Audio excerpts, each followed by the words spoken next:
So now, cash flow statement actually consists of three types of activities. We will be dividing the entire chapter into three activities. That is operating activities,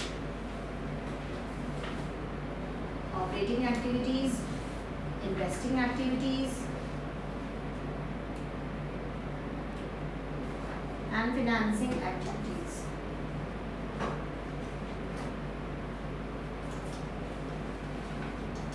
Okay. So today we're going to start with operating activity and we're going to start solving questions on that. We're going to go activity by activity. I'm not going to take a full length question in first lecture itself.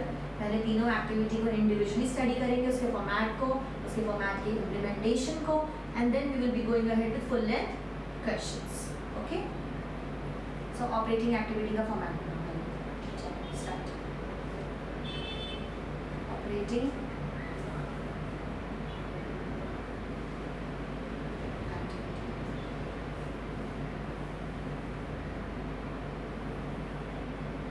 simple format, particulars, rupees, that's it.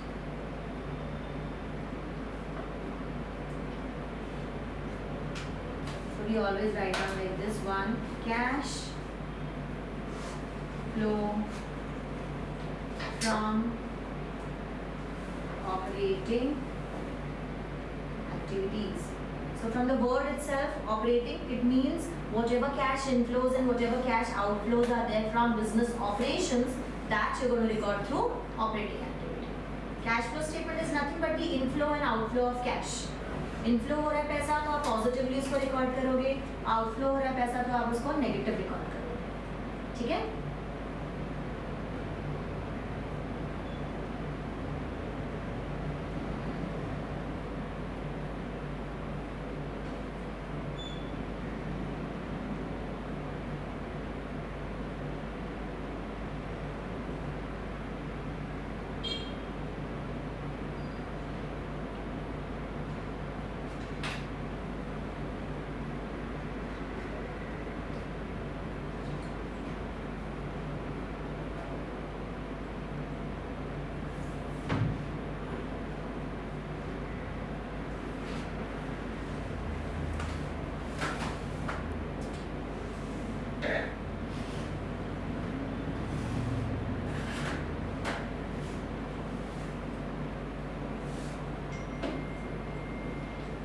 Okay. चलो आगे बढ़ते हैं. सबसे पहले आपको यहाँ पे क्या करना है, the starting point out here is net profit before tax. Net profit before tax. So net profit before tax we have to find out.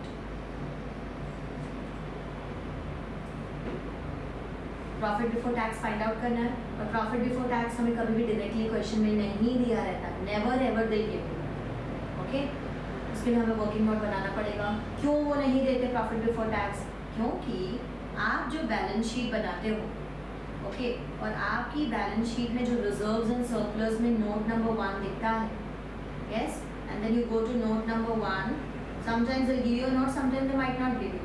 So note number 1, reserves and surplus, में you will notice that they've given you surplus in statement of P&L. Yes. So from here you're going to get the profit. अब ये profit ऐसे directly नहीं मिलेगा.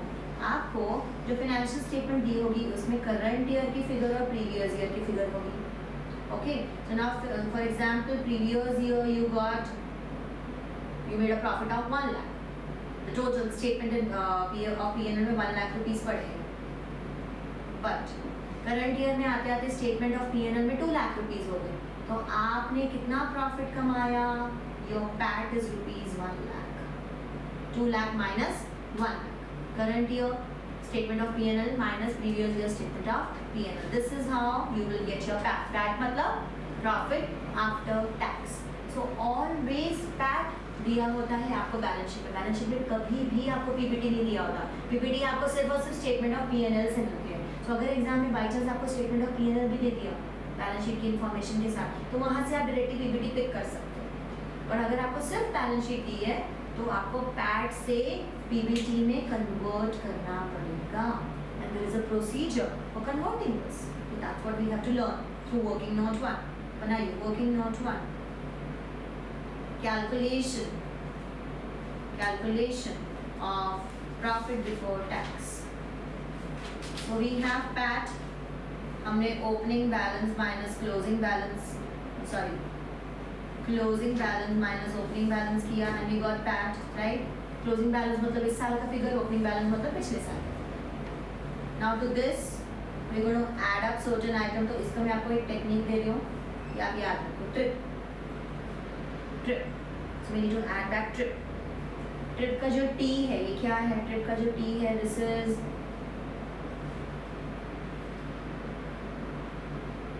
provision for tax.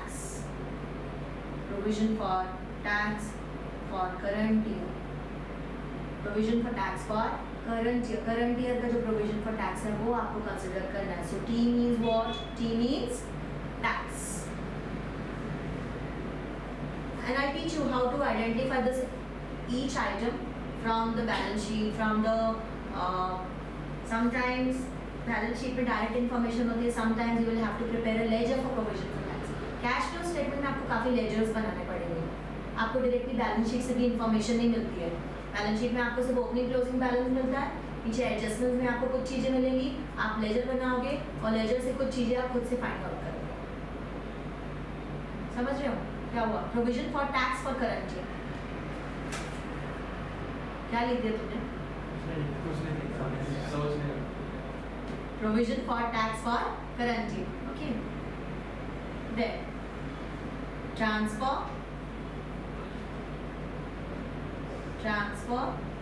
to reserves. Transfer to reserves. So R means reserves.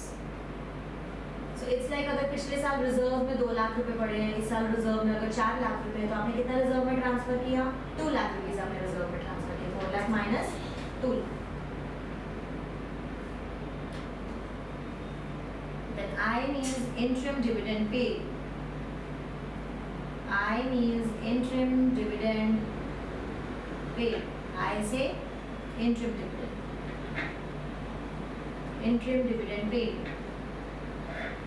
P say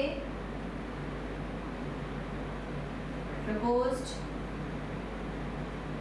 dividend paid in current year for previous year. तो basically आपका proposed dividend previous year का लेना है. Proposed dividend आप कभी भी current year का नहीं लेते हो. Provision for tax current year का लेते हो, लेकिन proposed dividend पिछले साल का. But so these 4 items you have to add back to your pattern. अब इसके बाद sometimes if they give you refund of income tax in the question, then that you subtract. Refund of income tax. So this you have to subtract, and now the amount which you're going to get here is going to be PBT. फिर आपको अभी PBT आ गया. PBT लाके हमने क्या किया? PBT लाके working note से हमने लिख दिया यहाँ पे out account. Okay? Now once you get this PBT, once you get this profit before tax, you need to do certain adjustments. Adjustments for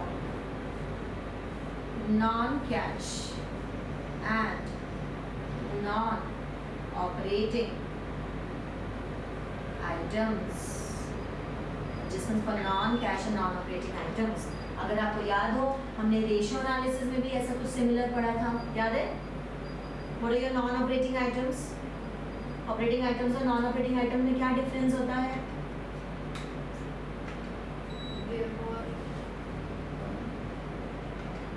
याद करो. Is it for like business or not? I know where it was. Ratio analysis में पढ़ा था हमने. Operating profit, operating ratio. Okay, in operating profit I had taught you operating expenses, non-operating expenses. Because operating profit upon sales into 100. हम gross profit से operating profit की तरफ कैसे जाते हैं? याद करो.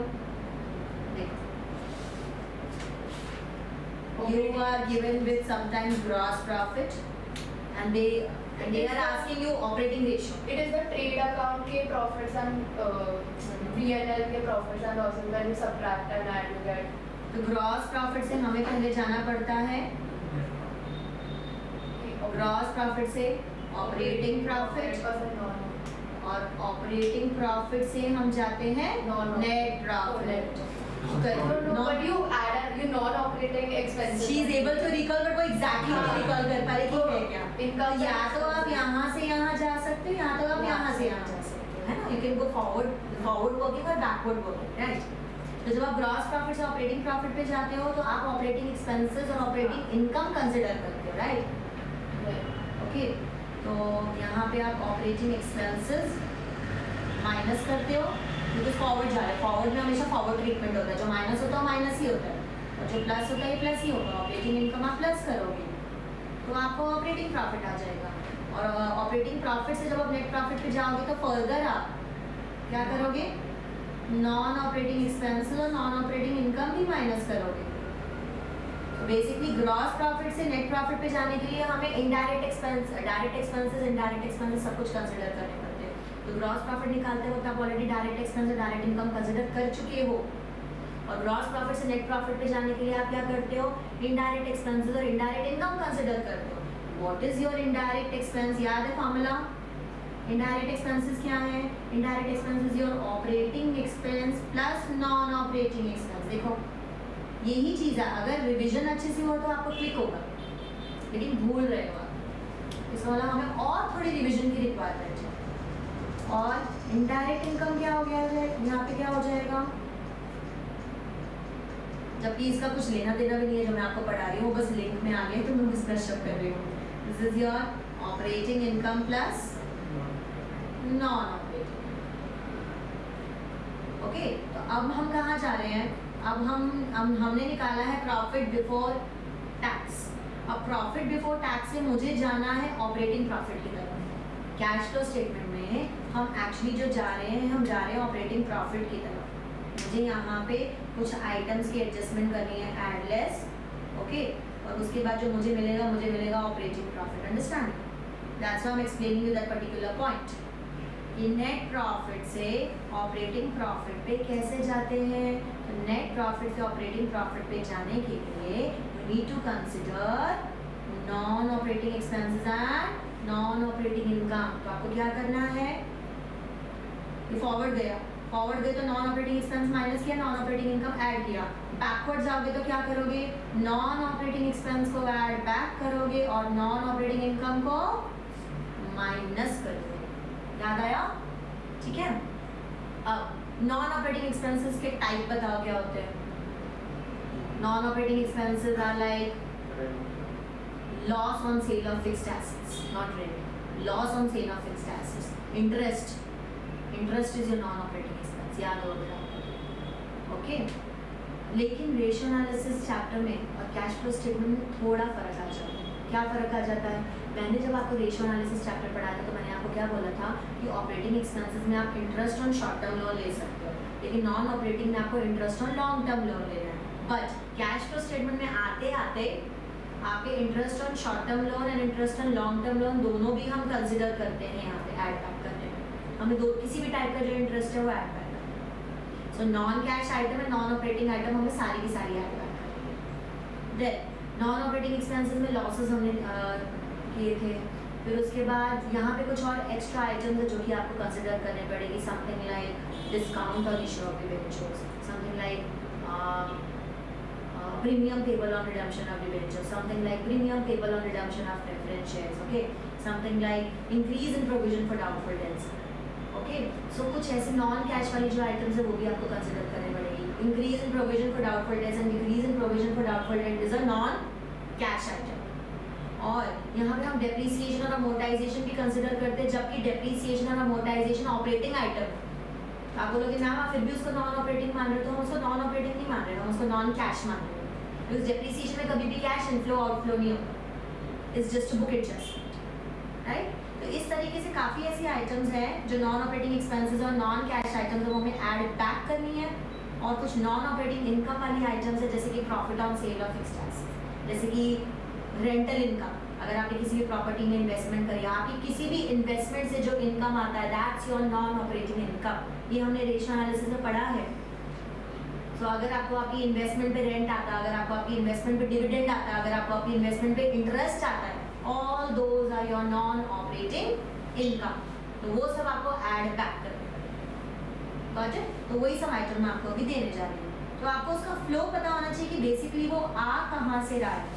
Just writing the format and working up the format doesn't make sense ना। ओके, चलो अभी लिखो। ऐड में depreciation and amortization. First item, depreciation. So this is going to be depreciation on tangible assets, amortization on intangible assets. Yes. Increase in provision for doubtful debts. ये आपको सब learn करना पड़ेगा। हैव टू नो कौन कौन से item यहाँ पे ऐड बैक होती है। इसके बाद loss on sale of fixed assets, loss on sale of fixed assets, then interest paid.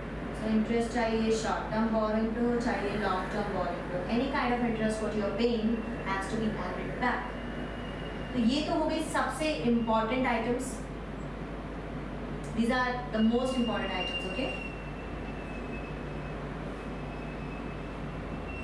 इसके बाद there are some certain other items like discount on issue of debentures,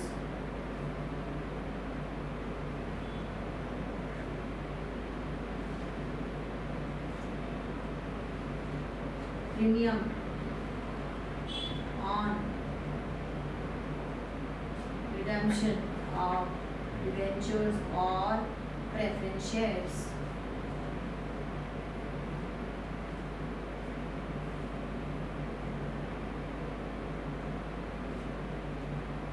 share issue expenses, sometimes underwriting commission. All these items are also supposed to be added back because they are non-operating items. Okay? ये सब आप add back करें।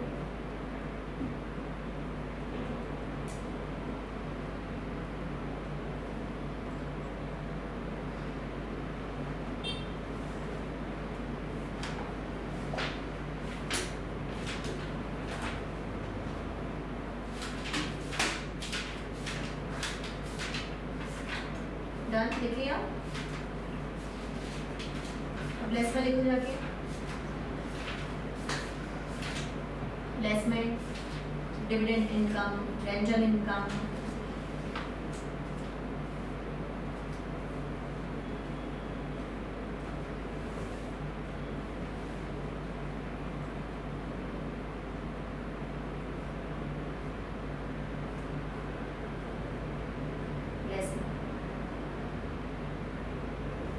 dividend income, rental income, all of these are non-operating incomes. Interest income, decrease in RDD. RDD मतलब provision for doubtful debts. Provision for doubtful debts की short form क्या होती है? RDD. Then जैसे आपने ऊपर ऐड बैक किया loss on sale of fixed asset, जैसे सब्ट्रैक्ट करोगे profit on sale of fixed assets. So these are the 5 items what you will subtract. Dividend, rental, interest, decrease in RDD and profit on sale of fixed assets. तो basically आपको करना क्या, देखो यहाँ पे ये जो आइटम्स है ये आपने लिख लिया इनर कॉलम में, okay, all in inner column and then you take the total in the outer column, and again all of them in inner column, okay, then you take the total in the outer column. अब आपको क्या आएगा, this, okay, net profit before tax plus this minus this, जो भी हमने add less किया उसको plus minus करके आपको क्या मिलने वाला है? हमारा क्या था मेन टारगेट निकालना? Operating profit. पहले हमको प्रॉफिट आफ्टर टैक्स से निकालना है प्रॉफिट बिफोर टैक्स, फिर प्रॉफिट बिफोर टैक्स से हमें क्या निकालना है? Operating profit. So your operating activity is all about operating profit. तो वो आपको ध्यान रखना है कि ऑपरेटिंग एक्टिविटी में ऑपरेटिंग प्रॉफिट है। Therefore operating profit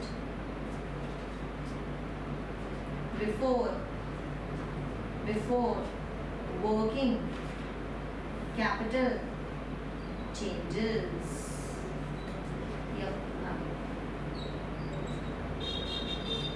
Okay, so अगर आपको चाहिए यहाँ पे आप नंबरिंग कर सकते हो. You can say this is A, this is B, okay, and this is C. So what is this? A plus B minus C. Clear? आपका ए जो है वो क्या net profit before tax, B जो है वो ऐड अप करके add वाली आइटम्स, सी जो है लेस वाली आइटम का टोटल, तो आप करोगे ए प्लस बी माइनस सी, आपको मिल जाएगा total operating profit before working capital changes. आया यहाँ तक समझ? ये पूरा फॉर्मेट आपको फिट बैक हो जाना चाहिए, वेरी वेरी इंपॉर्टेंट। कोई भी एक फॉर्मेट को आपको पूछ सकते हैं, कोई भी दो भी पूछ सकते हैं, लेकिन कंबाइन ना सकते। आजकल full length cash flow statement नहीं आती है, एनी टू ऑफ देम और any one of them can come. Sometimes operating profit तो एक ही पूछ लेते हैं, क्योंकि ऑपरेटिंग प्रॉफिट खुद में इतना बड़ा फॉर्मेट है कि एक भी सफिशिएंट हो जाता है। Okay, so operating profit before working capital changes निकाले। अब यहाँ क्या करना है? अब हम यहाँ पे वर्किंग कैपिटल चेंजेस कंसिडर करने हैं। What is working capital? Working capital is the difference between current assets and current liabilities. So we need to consider the current assets and current liabilities. Now आप यहाँ पे add करोगे, क्या add करोगे? You will add up increase in current assets. No, increase in current liabilities. Sorry, increase in current liabilities and decrease in current assets. Increase in current liabilities and decrease in current assets. और less में आप करोगे उल्टा, that will be decrease in current liabilities and increase in current assets. तो आप ध्यान रखो, current liability में इंक्रीज और करंट एसेट में डिक्रीज आपको ऐड करना है, करंट लायबिलिटी में डिक्रीज और करंट एसेट्स में इंक्रीज आपको लेस करना है। अब इसका लॉजिक भी है, जिस फॉर्मेट में दिया है तो आप लर्न मत कर लो उसको।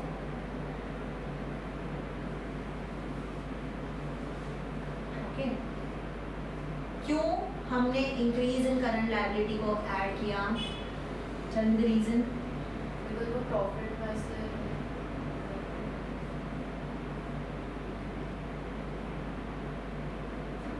डिक्रीज इन करंट लायबिलिटी में क्या होगा?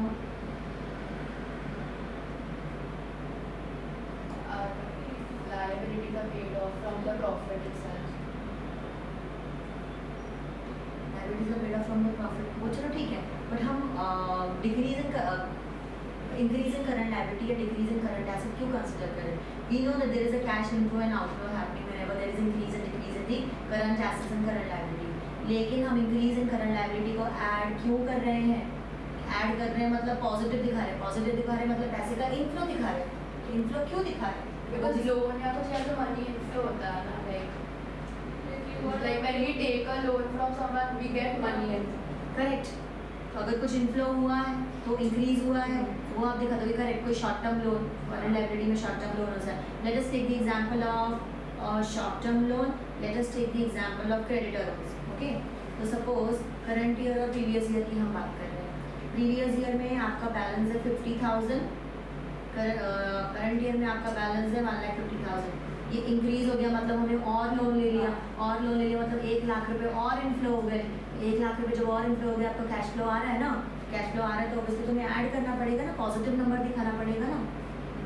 और अगर इसको उल्टा होता, ये होता 1,50,000 और ये होता 50,000, इसका मतलब आपने लोन पे किया है, लोन पे किया तो डिक्रीज इन करंट लायबिलिटी, तो ऑब्वियसली इसको लेस करोगे ना, because there has been outflow. It's like that. Same thing here, same thing with creditors. Suppose creditors का अमाउंट था पिछले साल 70,000 and now it is 1 lakh, आपको क्रेडिटर को 30,000 रुपये और अभी पे करना है, जो कि आपने होल्ड करके रखा हुआ है, उसका पैसा आपके पास पड़ा हुआ है, मतलब आपका कैश फ्लो ज़्यादा है, तो 30,000 से मेरा कैश फ्लो ज़्यादा दिखना चाहिए, मुझे ऐड में दिखाना पड़ेगा. So whenever there is increase in the current liability from previous year to this year, you always have to add up. And whenever you're paying back your debtor, okay, so there is a decrease in current asset. आपने debtor को, whenever your debtor is decreasing, मतलब your debtor is paying to you. और आपका debtor जब आपको pay कर रहा है, whenever there is decrease in the debtor, तो inflow हो रहा है again, तो again decrease in debtors will be added up. So it's like that. Clear?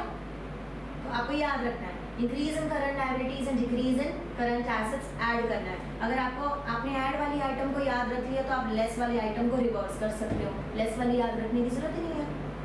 लेकिन अगर आपने एक भी गलत याद रख लिया तो दूसरा भी गलत हो जाएगा और पूरा आंसर फिर गलत हो जाएगा. Now suppose this is your a plus b minus c, this is d and this is e. अब आपको ये जो मिलेगा, this is going to be a plus b minus c plus d minus e.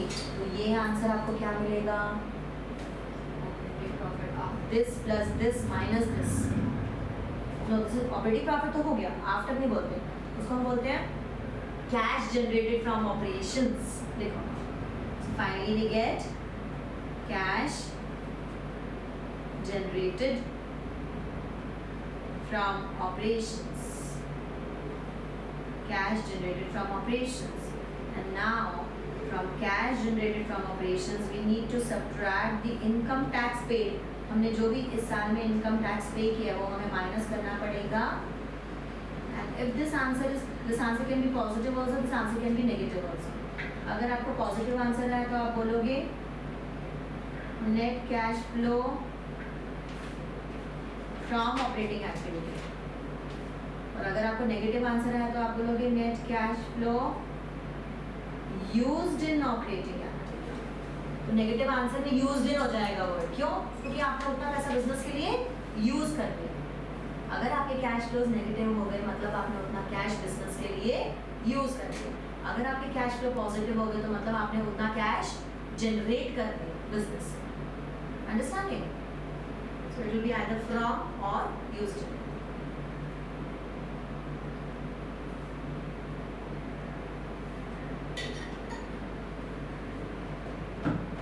That's it. ये हमारा operating activity का format है. चलो इस पे क्वेश्चंस प्रैक्टिस करते हैं.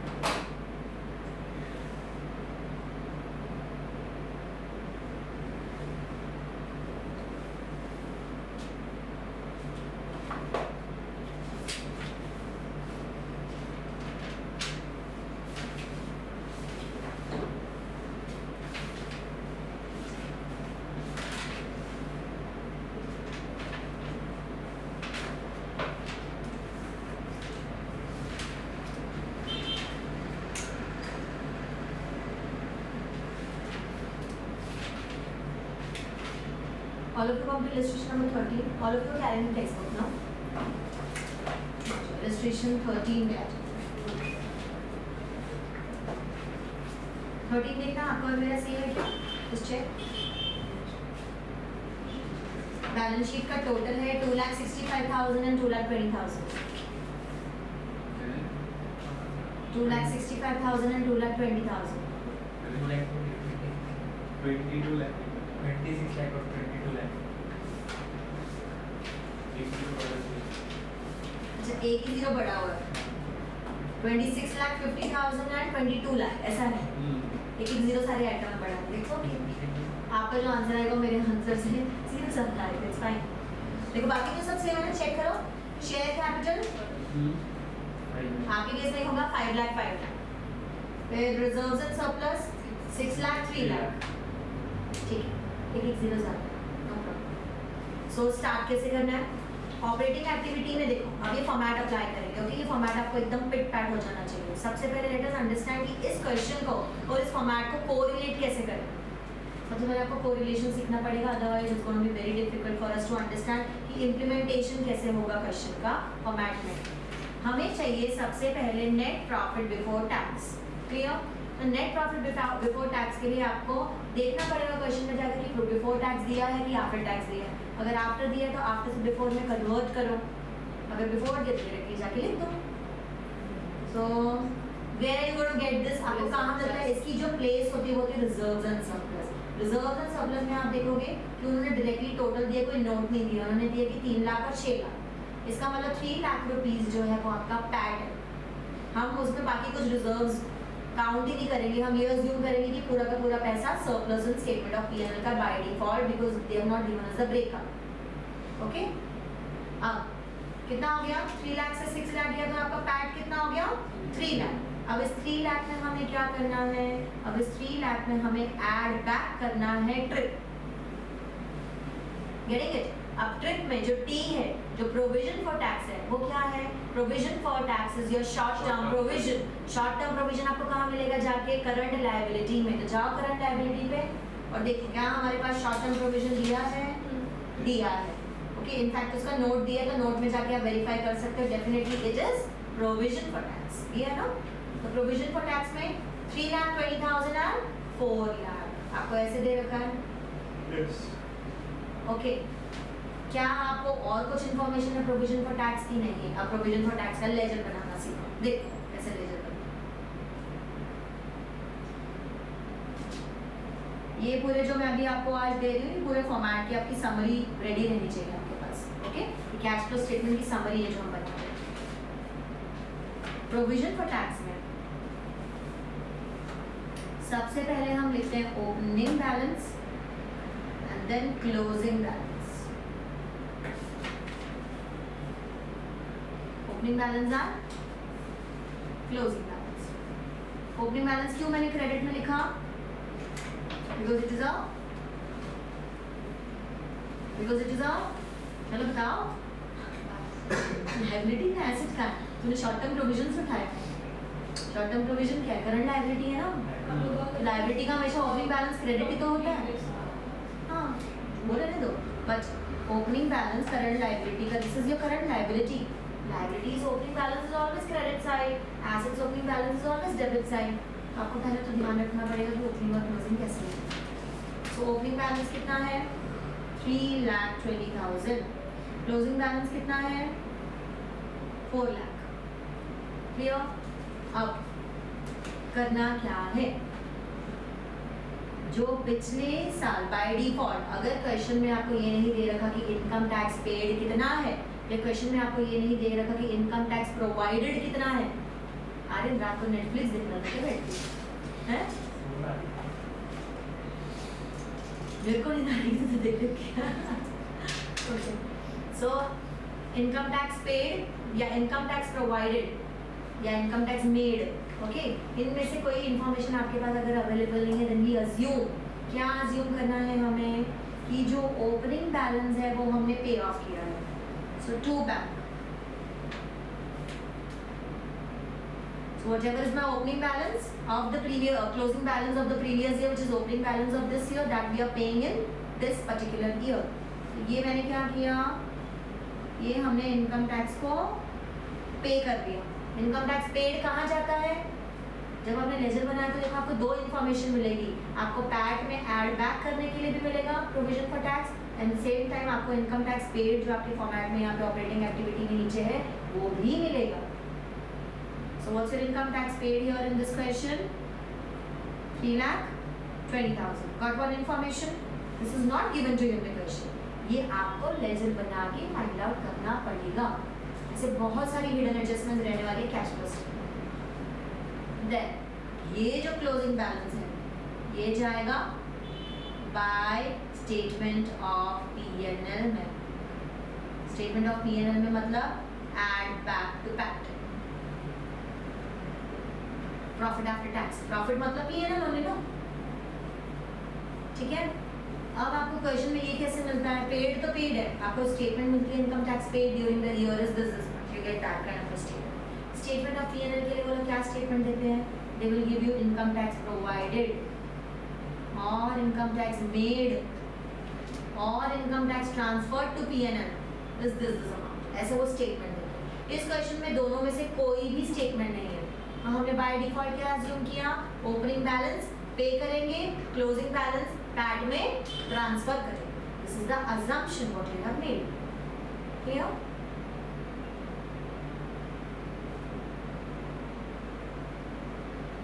So कितना एड बैक करना अभी अपने को पैट में? 4 जाओ पैट में जाओ, पैट की वर्किंग का ये वाली वर्किंग जो हम बना रहे थे. Okay, so this we have got how much? Our PAT is 6 lakh minus 3 lakh, right? Which is 3 lakh. Then now we are adding back 4 lakh. हो गया, यहाँ तक आगे इन्फॉर्मेशन हमें मिल गई. अब इसके बाद अपने को क्या चाहिए? Transfer to reserve. Transfer to reserve नहीं है क्योंकि पूरा का पूरा रिजर्व्स एंड सरप्लस हमने पैट कंसीडर कर लिया. So no transfer to reserve dash. क्या हमारे पास क्वेश्चन में इंटरिम डिविडेंड पेड दे रखा है? इंटरिम डिविडेंड पेड आपको कहाँ मिलता है? ये आपको एडिशनल इन्फॉर्मेशन में मिलता है. So additional information they just given us long term borrowings and short term borrowings का notes. They haven't given us interim dividend paid at all. मतलब नहीं है, नहीं होगा तो नहीं दिया ना, होता तो देते हैं वो लोग खुद के. प्रपोज डिविडेंड ये भी आपको मिलता है कॉन्टिंजेंट लायबिलिटी में. आपने जब फाइनेंशियल स्टेटमेंट पढ़ा था, जब मैंने आपको मेन हेड सब हेड पढ़ाया था, उसमें अगर आपको याद हो तो मैंने आपको प्रपोज डिविडेंड पढ़ाया था. Propose dividend is disclosed under contingent liability. Contingent liability की और कोई इन्फॉर्मेशन नहीं है. पैट मिल गया हमें. पैट कितना पैट है हमारा? 7 lakh. 4 lakh plus. So this is your starting point of operating activity. चलो स्टार्ट करें. बनाओ ये वर्किंग सबसे पहले. Working Ledger sir, provision for tax sir. Sorry Ledger we don't give in for provision for tax or only provision for tax. बाकी किसी की laser की जरूरत ही नहीं है. जहाँ जहाँ रिक्वायरमेंट लगेगी वहाँ वहाँ लेजर हमें बनाना पड़ेगा. तो मैं आपको बता देती हूँ कि कौन से मेनली लेजर्स बनते हैं इस चैप्टर में. ऑपरेटिंग एक्टिविटी के लिए हमें प्रोविजन फॉर टैक्स का लेजर लगता है. और समटाइम्स डेप्रिसिएशन की इन्फॉर्मेशन नहीं होती है तो we might have to prepare fixed asset का लेजर.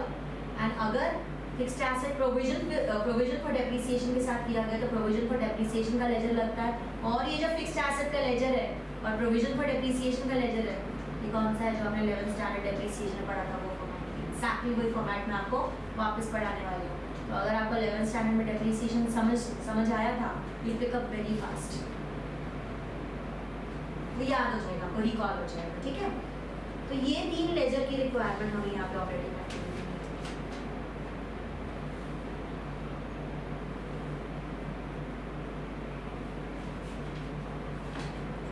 बना दो फटाफट, ये वर्किंग बना दो fast, so that we can go ahead with the main cash flow statement. Done. PAT में provision for tax for current year add करो and provision for tax का लेजर बनाओ. This is done. Okay. so what was the provided slash paid? That is statement of P&L. अगर question में दिया होता है कि प्रोवाइडेड इनकम टैक्स या इनकम टैक्स मेड है, that means statement of P&L. आप कैच कैसे करोगे? आपको क्वेश्चन में दिया है इनकम टैक्स प्रोवाइडेड, बोलो ये प्रोवाइडेड क्या है भाई? टू बैंक है कि bye statement of P&L? Confusion हो जाएगा ना क्रिएट. टू बैंक की स्ट्रेट अवे पेड, तो उसका प्रोवाइडेड मेड कुछ लेना देना ही नहीं है उसका. पेड है straight away. Okay, so provided, made, transfer to P&L, all of that is statement of P&L. Clear? so you subtract क्या subtract करना है? अगर provided या made है income tax. नहीं, मैंने आपको ये सिखाया है कि ये हमें क्यों चाहिए, क्योंकि हमें पैट में ऐड बैक करना है. ये हमें क्यों चाहिए, क्योंकि हमें यहाँ पे फॉर्मेट में जाके इनकम टैक्स पेड माइनस करना है. That's what I'm teaching you, that we have to put it in the format. Format में डालने के लिए तेरे पास नंबर्स तो होने चाहिए ना. नंबर्स कहाँ से आएंगे? हाँ but then provision for tax के लिए जो provision for tax के लिए suppose if sir income tax is divided or made then what will तो बैलेंसिंग फिगर, दोनों में से जब एक भी फिगर आपके पास अवेलेबल होगी, suppose they giving you income tax paid, इन्होंने दे दिया हमें इनकम टैक्स पेड, तो ये हम बैलेंसिंग फिगर निकाल सकते हैं ना फिर. या उन्होंने अगर आपको दे दिया इनकम टैक्स प्रोवाइडेड, तो हम टू बैंक को बैलेंसिंग फिगर निकाल सकते हैं. If one of the information is given, other one will be balancing. When none is given, then you have to assume. क्या assumption है? Opening balance को पे करो, closing balance को P&L में ट्रांसफर करो. ये assumption है. Clear है? जो कि बहुत लॉजिकल है. जो आपका ओपनिंग बैलेंस पड़ा हुआ है सबसे पहले आप वही तो पे करोगे ना इनकम टैक्स डिपार्टमेंट को. हो गया? चलो स्टार्ट। ये कैश फ्लो स्टेटमेंट बनाओ। Write down 1 cash flow from operating activities. 1 cash flow from operating activities. So starting point हमारा रेडी है, हमें नेट प्रॉफिट बिफोर टैक्स मिल चुका है which is how much? 7 lakh.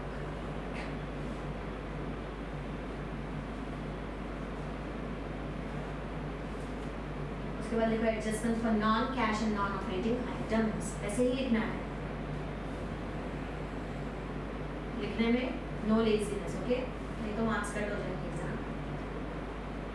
अब आपको ये पूरा पूरा फॉर्मेट नहीं लिखना। इवन जो आपने ये बनाया ना यहाँ पे, ये भी सारा नहीं बनाना। You will not write down these items here. सारा नहीं लिखना कभी भी। ट्रिप आपके माइंड में होना चाहिए, आपको ढूंढना पड़ेगा trip and you will write down only whatever is given to you. जैसे हम फाइनेंशियल स्टेटमेंट में करते थे, फाइनेंशियल स्टेटमेंट में हम पूरा का पूरा फॉर्मेट थोड़ा ना बना के आ जाते हैं, जो है सिर्फ उतना ही यूज करते हैं फॉर्मेट को। सेम थिंग हियर, जो इन्फॉर्मेशन है उतना ही फॉर्मेट हम यूज करेंगे, जो इन्फॉर्मेशन नहीं है जस्ट इग्नोर इट।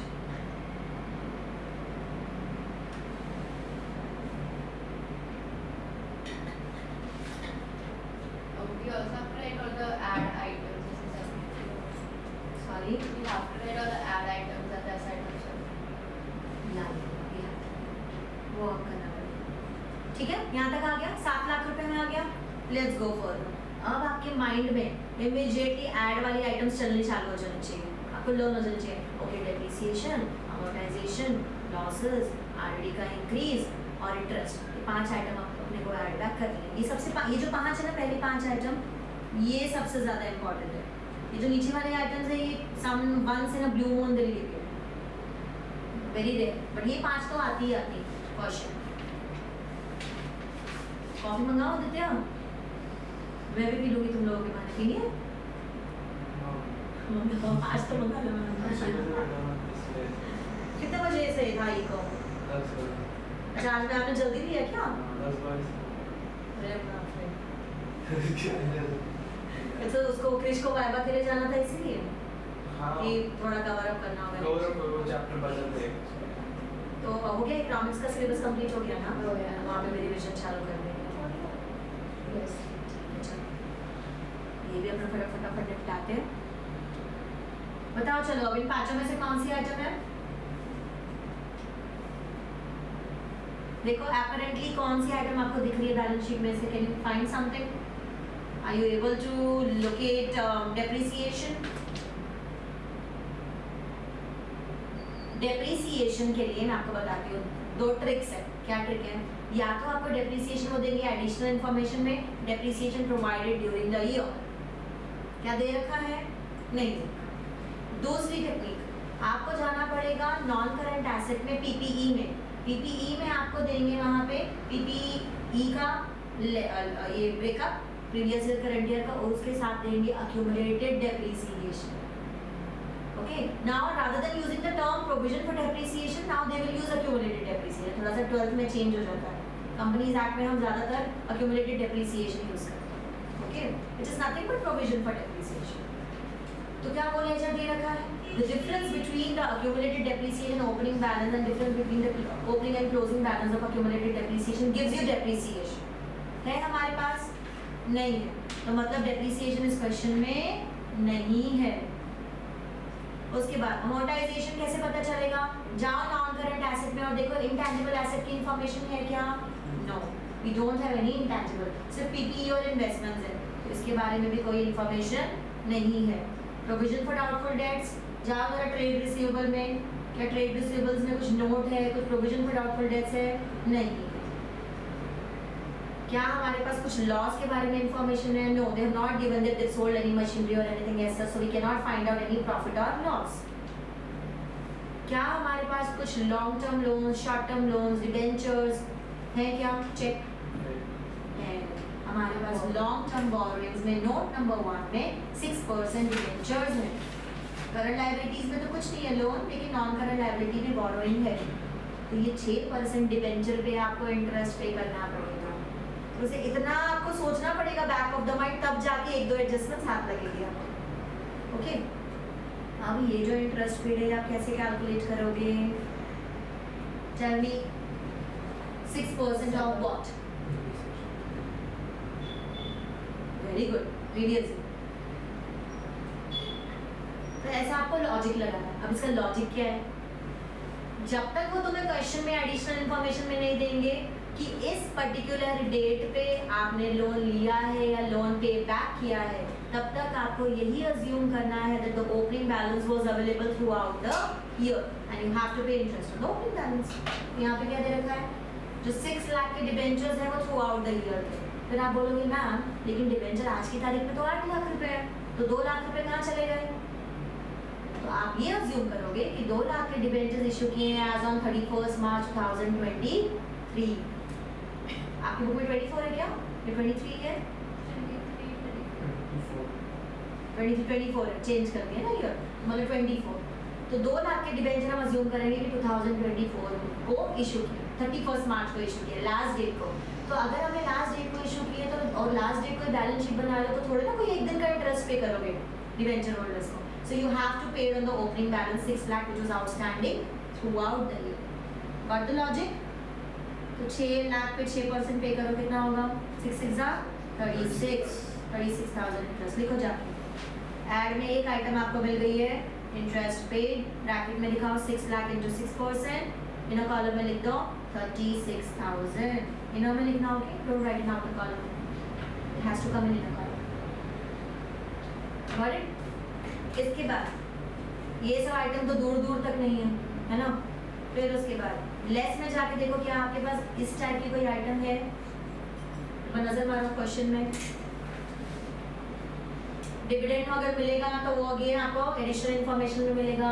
रेंटल कुछ इनकम होगी तो एडिशनल इन्फॉर्मेशन में होगी। इंटरेस्ट के लिए आपको जाके देखना है non current investment. Non current investment है तो सही, लेकिन कोई रेट नहीं दे रहा था, तो हम किस पे कैलकुलेट करें? हमारे पास रेट ही नहीं है कैलकुलेट करने के लिए। इग्नोर। आरडीडी है नहीं, फिक्स्ड एसेट में कोई लॉस प्रॉफिट है नहीं, नथिंग एट ऑल। इसका मतलब अब हमें मिल जाएगा directly operating profit. So what's your operating profit? इसको ले लो आउटर कॉलम में 36,000 को। So over here your total in the outer column will be 36।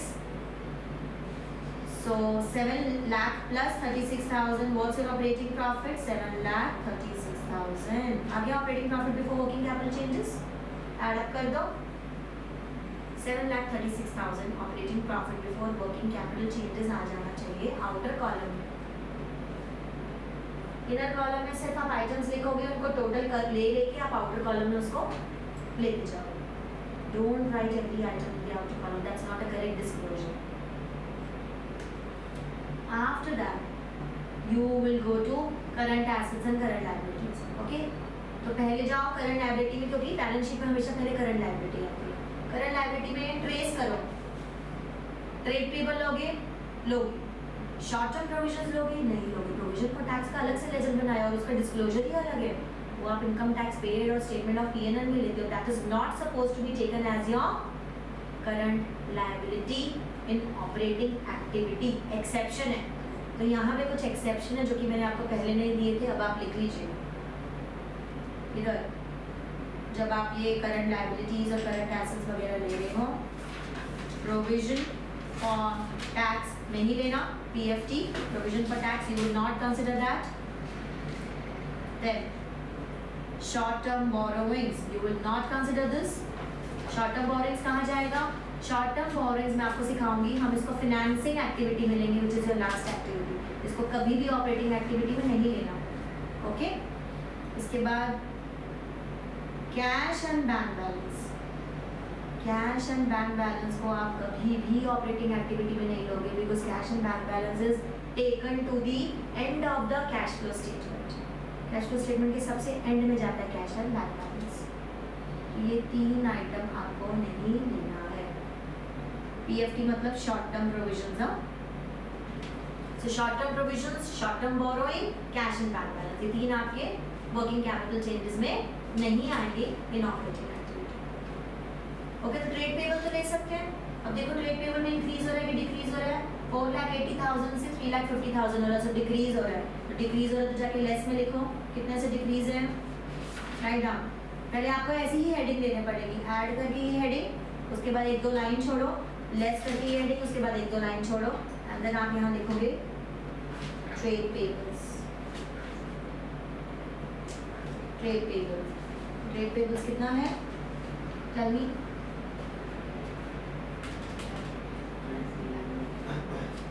Trade payables is आ गया 4,80,000 minus 3,50,000 which is 1,30,000. 1,30,000 को इनर कॉलम में लिख दो। अब जाओ करंट एसेट्स में इन्वेंट्री लोगे, हाँ लोगे। इन्वेंट्री में देखो इंक्रीज है डिक्रीज है, 3 लाख से 4.5 लाख इंक्रीज हो रहा है, 1.5 लाख का इंक्रीज है।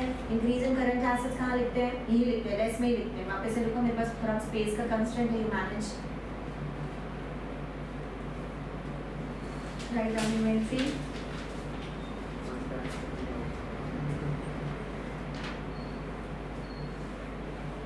इन्वेंट्री 1,50,000 ऐसे। उसके बाद ट्रेड रिसीवेबल्स लेंगे, डेफिनेटली लेंगे 3 लाख से 4 लाख। अगेन इंक्रीज है, कितने का इंक्रीज है? 1 लाख का।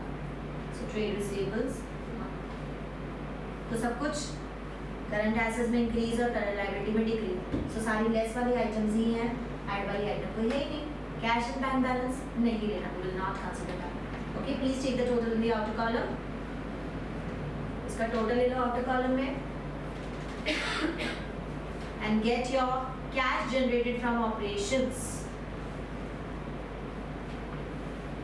और फिर cash generated from operations में से income tax paid minus करो and get your net cash flow from operating activities. और बताओ मुझे फाइनल आंसर कितना आ रहा है? चलो इसका टोटल कितना आएगा? 1,30,000 plus 1,50,000 plus 1,80,000 है ना। तो यहाँ पे हम लिखेंगे 3,80,000 लेस करेंगे, राइट। और पहले हमारे पास था 7,36,000, 7,36,000 में से 3,80,000 माइनस करो, that will give you cash generated from operations 3,50,000। क्या बात कर रहे हैं? 7,36,000 में से 3 लाख, ओके ठीक है 3,80,000 सही है, सही। मेरे को 38,000 लगा वो। 3,56,000 है और मेरे यहाँ पे 0 एक कम है ना। फिर इनकम टैक्स पेड 3,20,000। कितना आ गया फाइनल आंसर?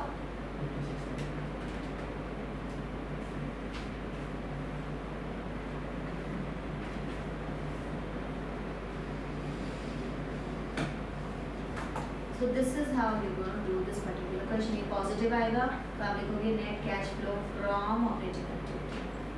नेगेटिव आता तो यूज लिख देते। चलो मैं नेक्स्ट क्वेश्चन दे रही हूँ, ट्राई करो।